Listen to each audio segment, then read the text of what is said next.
Yan, since wala pa tayong scope, hindi pa natin nalagay, hindi naman tayo magsisiro, only magche-check tayo ng power niya, yung kung gaano siya kalakas.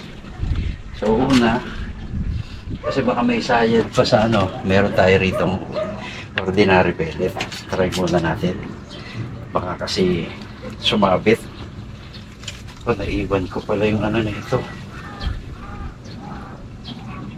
Naiwan ko yung kanyang ano, pellet tray. Yan. So dito, try ko muna. Doon sa kawayan muna.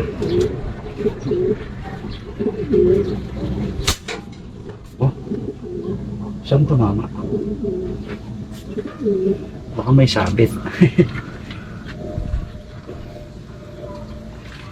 So try pa natin, isa pa. Kasi baka may sabit sa silencer. Titingnan muna natin. So, ay, ito pala. Para safe tayo. Sa pababa muna dyan. So, tingnan natin yung power doon sa lata.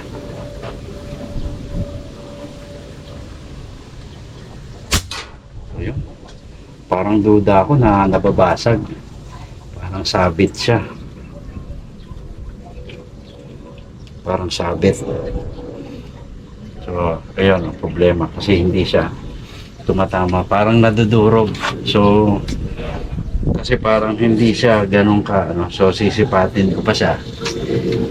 At titignan pa natin. Pero yung power niya talagang durog. Yung pellet. Hindi lumalabas ng buo. Kasi nga, sabit pa siya. Ayan, i-align natin yan. Tatanggalin ko yung barrel muna para ma-testing natin yung alignment. So ayan, that's it. Update ko kayo later.